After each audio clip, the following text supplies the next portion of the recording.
avec ce qui s'est passé ce soir, ce sera plus personne n'aura confiance à la justice. C'est de la comédie, quoi. C'est de la comédie à pleurer, à des regrets. Pardon, Madame Monguillot, pardon les filles, pardon. Mais en fait, ferme ta gueule. Excusez-moi l'expression, mais au bout d'un moment, à force de garder, il faut que ça sorte. Voilà. 3 ans après la mortelle agression de Philippe Monguillot, la justice a rendu son verdict. Les 2 prévenus ont écopé de 15 et 13 ans de réclusion criminelle. Pour la famille du chauffeur de bus de Bayonne, cette peine n'est pas à la hauteur du massacre. Nous, on a pris perpétuité, s'exclame Véronique Monguillot, la femme de Philippe, qui a choisi Valeurs Actuelles pour s'exprimer à la sortie du tribunal judiciaire de Pau. Bien Véronique Monguillot, on sort tout juste du tribunal judiciaire de Pau où le procès de l'agression mortelle de votre mari, Philippe Monguillot, vient de se terminer. Les agresseurs ont pris 13 ans et 15 ans de réclusion criminelle. Quelle est votre réaction à ce verdict ? Oh bah, il fallait qu'ils prennent beaucoup plus. Enfin, la perpétuité, je dirais. Perpétuité, non, 30 ans, parce que la perpétuité n'existe pas en France, dans notre pays. Mais 30 ans, voilà. Enfin, je veux dire, non seulement ce sont des récidivistes, mais en plus, ils ont tué mon époux. Donc, et puis, je trouve, avec mes filles, voilà, les peines sont très légères. 15 ans, 13 ans, ouais, ils ne vont pas faire 15 et le reste, de toute manière. Hein. Ils vont faire moins, ça. Les remises de peine, les ceci, les cela. Enfin, je veux dire, c'est hallucinant. Hallucinant ce qui se passe. On est dégoûtés, en fait. Voilà. Moi, j'ai voulu faire confiance à la justice jusqu'au bout, je l'ai assez dit. Mais en fait, plus personne n'a confiance à la justice. Avec ce qui s'est passé ce soir, ce sera plus personne n'aura confiance à la justice. Pour vous, justice n'a pas été rendue? Mais, pas du tout. Ils ont été condamnés, certes, mais pas à la hauteur de ce qu'ils ont fait. Quand on tue quelqu'un, on ne prend pas 15 ans ou 13 ans de prison. Enfin, j'ai la haine, quoi, j'ai la colère. On peut pas, ça ne peut pas se passer comme ça. C'est pas possible. Voilà. Comment est-ce que vous avez vécu ce procès, notamment? Est-ce que vous pouvez nous parler de ce moment où vous avez croisé pour la première fois ces accusés? Est-ce qu'ils correspondaient à l'image que vous en faisiez? Comment est-ce que vous nous racontez ce moment, j'imagine, difficile? Quand ils sont arrivés vendredi dernier, c'était... je les avais vus en photo, mais bon, ça rend pas, c'est pas pareil. Et puis là, je les ai vus rentrer dans le box comme par hasard, hyper clean, hyper propre, machin, pas du tout ce que j'ai vu sur des photos. Hein. Ça, c'est le jour et la nuit, on va dire. Mais un choc quand même, parce que en fait, ce sont ceux qui ont touché et vu mon époux en vie pour la dernière fois, quoi. Et j'ai pété un câble, j'ai hurlé, quoi. Enfin, je veux dire, c'est un dégoût. Ouais, un dégoût que ça puisse exister des personnes pareilles, quoi. Un dégoût. Ils ont exprimé des regrets, ils ont présenté leurs excuses, vous les acceptez? Non, c'est du pipi de chat. C'est du pipi de chat, tout ça, c'est on pleure, ouais, on s'excuse, machin, nanana. C'est du pipi de chat, donc je veux dire, voilà, ils peuvent, ils ont, oui, 2 ou 3 fois, enfin, je sais plus. Pour moi, ce genre de personnes, c'est inintéressant, quoi. C'est pas des personnes je fréquente pas ce genre de personnes. J'ai jamais fréquenté ça. Donc voilà, quand je dis que ce sont des bêtes féroces, ouais, je maintiens. Hein, je l'ai dit souvent que c'était des bêtes féroces et je le dis encore aujourd'hui. Le procès fini, voilà, je le dis. Mais voilà, c'est de la comédie, quoi. C'est de la comédie à pleurer, à des regrets. Pardon, Madame Monguillot, pardon les filles, pardon. Mais en fait, ferme ta gueule. Excusez-moi l'expression, mais au bout d'un moment, à force de garder, il faut que ça sorte. Voilà, tout simplement. Vous étiez une famille normale, lambda, c'est ce qui est ressorti durant les débats, que rien ne prédestinait à avoir les projecteurs braqués sur vous.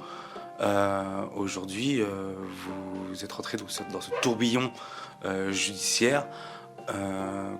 Maintenant que vous sortez de cet épisode, comment est-ce que vous analysez la justice aujourd'hui? Qu'est-ce que vous avez parlé tout à l'heure de ne plus avoir confiance en la justice? Quelle image aujourd'hui vous renvoie la justice et la société française? La justice française, comme je dis, est à l'image de notre pays. Quand je dis, je l'ai dit souvent et je l'ai redit encore ce soir, que la France est à la dérive, eh bien, il y a un exemple encore ce soir, un de plus. Donc je vais dire, voilà, moi, confiance à la justice, j'ai voulu jusqu'au bout, on s'est accroché jusqu'au bout avec les filles. Et c'est terrifiant ce qu'on vient de vivre, c'est terrifiant. Et elles sont jeunes pour vivre ça. Voilà, c'est qu'on se mette un petit peu à notre place. Mais bon, c'est foutu. De toute manière, je vous dis sincèrement, c'est foutu. Le pays, c'est une honte. Ce que c'est devenu, c'est une honte. Et la justice va avec. Voilà, tout simplement. Donc, un dégoût, là aussi un dégoût, hein, voilà. Dégoûté. De quoi avez-vous honte? Enfin, Mais de voir comment est devenu mon pays. Moi, j'ai 55 ans, j'ai jamais connu ça. Enfin, là, tout fonctionnait bien, normalement, on va dire plutôt, il y a quelques années. Et puis, en fait, on a un gouvernement tellement de personnes qui ne pensent qu'à leur nombril, on va dire, que les petites gens comme nous, enfin, tout le monde s'en fout. Tout le monde s'en fout. Donc c'est un petit peu la honte. Ouais. Et puis bon, quand vous parlez avec des gens qui sont de pays extérieurs, hein, d'autres pays, pardon, comme par exemple l'Espagne, on connaît du monde en Espagne, on est la honte de l'Espagne. Donc on doit être la honte d'autres pays aussi, hein, je pense. Hein. Ouais, bon, franchement, c'est pathétique. Notre pays est pathétique. Aujourd'hui, quel est votre avenir, enfin l'avenir proche?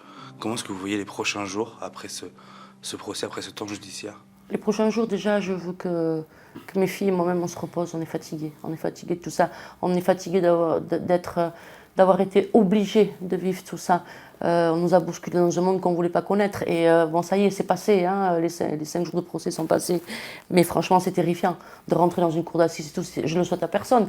Enfin, je veux dire, nous, on n'a rien demandé. Hein, une famille ordinaire. Hein, on était 5 avant, ordinaire. Plus que 4 depuis 3 ans. Mais je veux dire, voilà, on veut penser à nous maintenant. On veut se reposer. On est fatigué moralement, physiquement, psychologiquement, tout ce que vous voulez. On est fatigué de tout ça et fatigué de voir surtout comment ça se passe. Voilà. Vous êtes un petit peu aujourd'hui devenu un symbole de ces familles endeuillées ou victimes de l'ensauvagement de la France. Est-ce que vous allez continuer ce combat? On sait, vous avez votre association Philippe Monguillot. Est-ce que vous allez continuer à alerter peut-être ou à témoigner en tout cas de ces... Ouais, après symbole, vous savez, le seul symbole, je ne me prends pas pour un symbole, je ne me considère pas comme un symbole. Le seul symbole, c'est mon époux, le seul symbole. Ouais, lui, c'est un symbole. Et aujourd'hui, on l'a quelque part sali, une fois de plus. Ouais, parce que les peines ne sont pas à la hauteur de ce qui a été fait. Donc c'est plutôt lui, notre symbole. Après, voilà, je veux dire, on va continuer le combat, bien évidemment. L'association va reprendre, elle était en stand-by, hein, parce qu'il y avait d'autres priorités. Enfin, il y avait une autre priorité, mais on va la continuer parce que j'ai pas mal de gens derrière qui souhaitent la continuer aussi, parce qu'ils ne seraient pas là, je pense que je l'arrêterai. Parce que bon, on l'a créé en mars 2021. Voilà, on a créé des petites sécurités par rapport aux chauffeurs de bus nationaux qui sont adhérents à l'association. Mais en fait, on se rend compte que ce sont les petites gens, comme je viens de dire, qui se préoccupent de la sécurité des autres. C'est grave quand même. Voilà. C'est grave, hein. Justement, au-delà de la peine que vous pouvez avoir à l'issue de cette condamnation, est-ce que c'est aussi pour vous un certain manque de reconnaissance, un manque de fermeté, de réponse judiciaire par rapport aux atteintes, aux chauffeurs de bus, mais aussi toutes les professions du service public qui aujourd'hui sont victimes d'agressions? Enfin, ouais, je veux dire, les agressions, c'est tout le monde. Hein. C'est déjà quand on entend, oui, les pompiers, les policiers, les maires, le personnel médical, les chauffeurs de bus. Mais en fait, toutes ces personnes-là qui sont quand même importantes dans notre... On en a besoin. On a besoin de policiers, on a besoin de pompiers, on a besoin d'hôpitaux pour qu'on se fasse soigner, on a besoin d'un chauffeur de bus qui vous amène d'un point A à un point B. Enfin, ce sont des services. Et en fait, tous ces gens-là, ils sont laissés de côté aussi. Enfin, moi, ça me fait halluciner. Et alors, personne ne se penche dessus, les autorités ne se penchent pas dessus. Voilà, et puis on laisse faire, et puis un drame, il va y avoir un autre drame, et encore un, personne ne bougera. C'est foutu, la France elle est foutue. Moi à mes yeux, la France est foutue. Point. Et je ne suis pas la seule, on est nombreux. Voilà. Encore une fois, pardon, on a souligné votre dignité, votre courage, toute votre famille, vous, votre fille. Quel regard vous pensez que Philippe Monguillot, votre mari, peut avoir depuis là-haut sur ce que vous avez fait pendant ces 3 ans? Il est fier. Il est fier, il sait de toute manière. Vous voyez, j'ai encore 3 ans après du mal à parler au passé. Je vous dis, il est fier. Je devrais dire, il était fier. Mais bon, il est fier. Il est fier parce que après, il sait que je